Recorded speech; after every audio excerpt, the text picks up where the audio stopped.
Bailiffs and hundreds of police move in to end the year-long occupation of a South London park. But tonight, the Green campaigners say we'll battle on.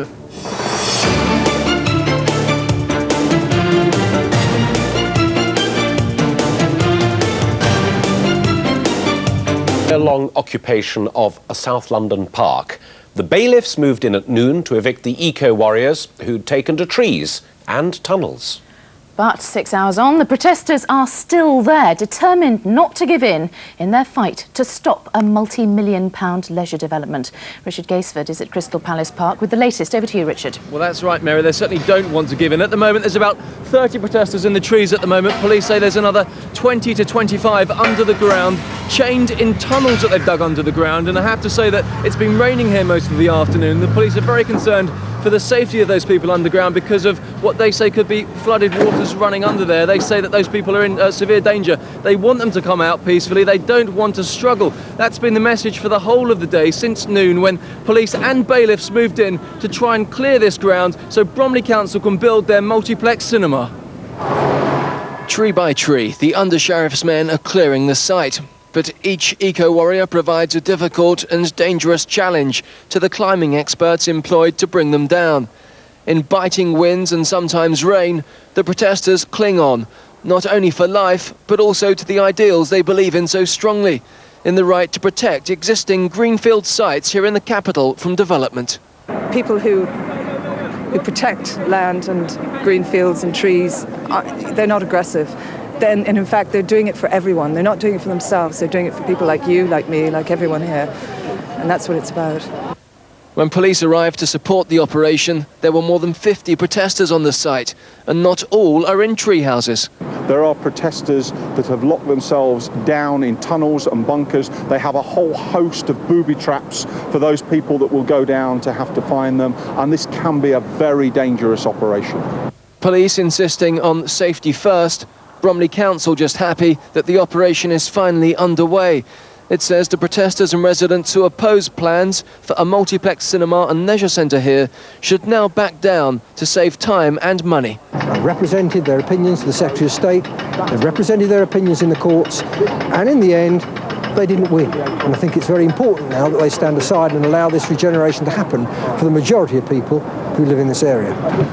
Well, that's certainly not the opinion of many of the people I've met down here this afternoon, especially those who live on this side of the road. That's land not actually run by Bromley Council. They say they haven't been consulted and that they're very unhappy with these plans. Now, the operation continues. They're bringing in some fencing tonight to try and secure this here.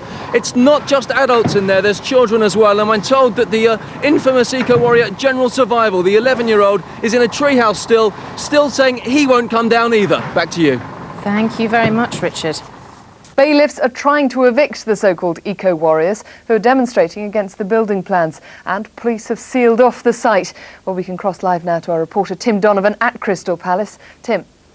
The road behind me is usually busy at this time, heavy with traffic, but it's been sealed off since about 12 o'clock today. The operation is being scaled down for the evening tonight, but there are still scores of police officers here and scores of security guards who will be keeping a cordon around the site tonight and probably for many nights to come.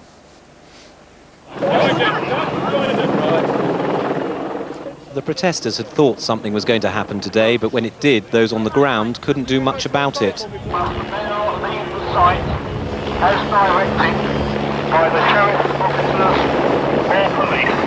Within minutes, scores of police officers had swarmed onto the site, accompanying officials from the Under-Sheriff's office. Well, ladies and gents, keep on moving down for us, please.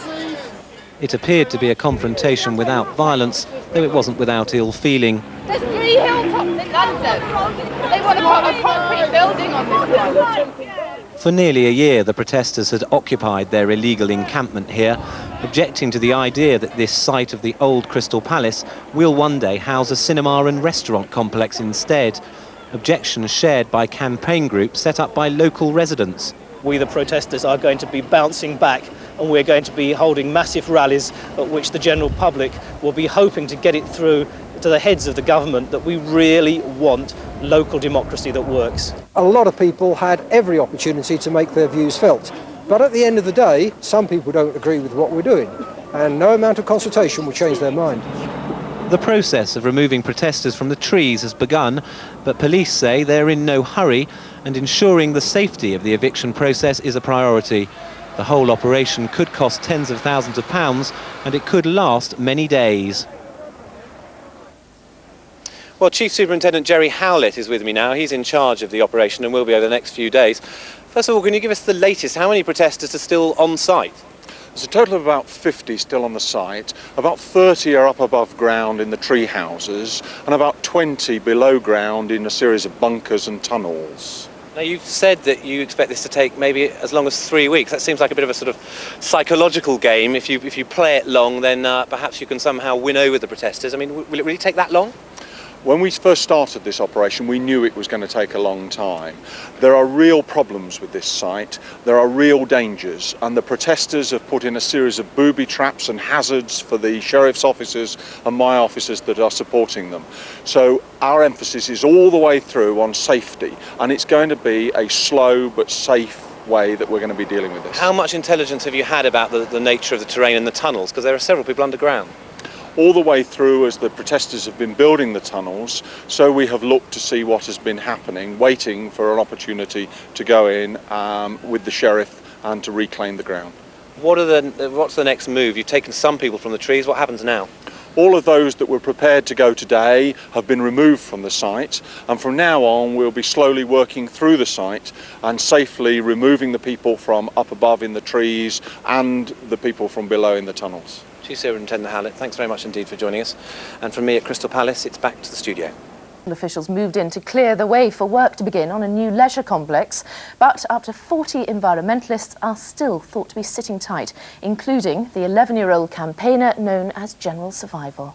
Carla McCarthy and her baby daughter awake to find their flat surrounded by police, caught up in an environmental battle to save Crystal Palace Hill. It's frightening. It's very frightening. Because yesterday I looked out my window and I saw loads of vans, police everywhere, and I just couldn't believe it.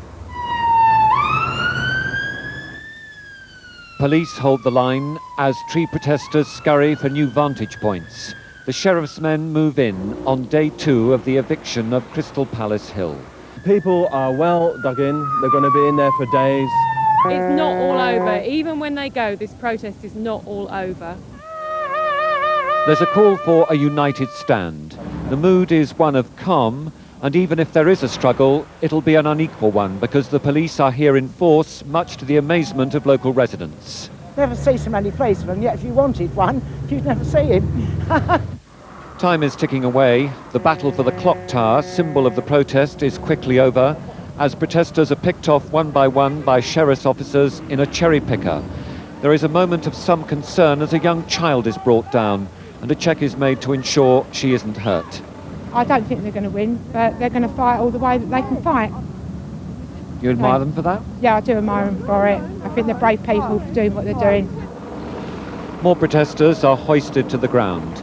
It's understood there are still 30 of them left on the site, some of them in tunnels. The police are concerned that they too could be at risk. This is a dangerous site, there's lots of booby traps, lots of hazards for us, and I expect that it's going to take some time. A defiant wave from a tree protester, but he knows his time is nearly up as the eviction goes on. In their hearts, the protesters know this is a fight they cannot win, but they hope their message will still get through. And even when the site is cleared, they say they will appeal against Bromley Council's planning application to the House of Lords. On Crystal Palace Hill, this is Christopher Peacock for London Today. More than 30 protesters are still camping in huts, trees and underground tunnels. They've been on the site for a number of months, objecting to plans to redevelop it as a leisure complex. One by one, the protesters are being pulled from the treetops. So far, it's been an efficient operation, and the main tree house, was cleared in barely an hour.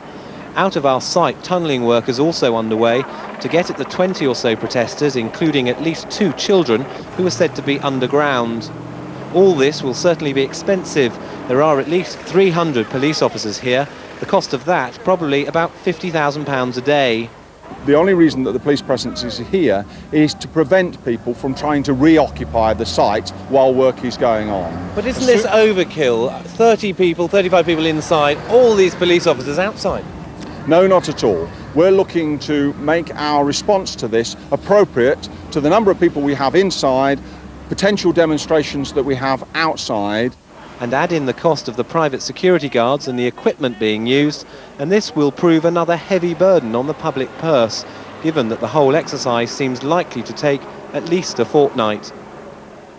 Our reporter Tim Donovan is at Crystal Palace now. Tim, what's the latest? Well, Gillian, there's the tree house you've just seen. It's empty of people and the workers are beginning to dismantle it.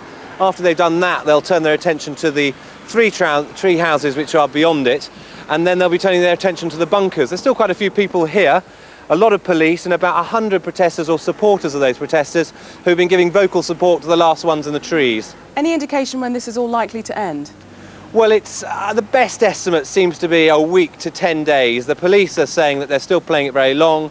They're saying the site is potentially very dangerous and it's going to be problematic and quite tricky dealing with the tunnels. They've already got one person out of a tunnel. They've got maybe 20 to get out of tunnels and bunkers yet. Tim, thank you. Tonight, around 40 protesters fighting plans for a giant leisure complex remain dug into tunnels and holed up in tree houses. They call him General Survival, the 11-year-old boy who went to the High Court to stop trees being cut down to make way for a massive leisure centre. He lived in a tree house for more than a year as his protest. But today was eviction day, and General Survival was beaten but unbowed. Trees are our lungs and we love trees. Trees are our homes. Police hold the line as tree protesters scurry for new vantage points. The sheriff's men move in on day 2 of the eviction of Crystal Palace Hill. People are well dug in. They're going to be in there for days. It's not all over. Even when they go, this protest is not all over. There's a call for a united stand. The mood is one of calm, and even if there is a struggle, it'll be an unequal one because the police are here in force, much to the amazement of local residents. I don't think they're going to win, but they're going to fight all the way that they can fight. You admire them for that? Yeah, I do admire them for it. I think they're brave people for doing what they're doing. More protesters are hoisted to the ground. It's understood there are still 30 of them left on the site, some of them in tunnels. A defiant wave from a tree protester, supported by all sorts of people. Local residents, Greens, Middle Englanders, young and old, who've picked up on the eco message. Bromley Council claim that most people are in favour of this regeneration programme. They say it will bring in businesses and employment worth £150 million. At Crystal Palace, this is Christopher Peacock for London Tonight.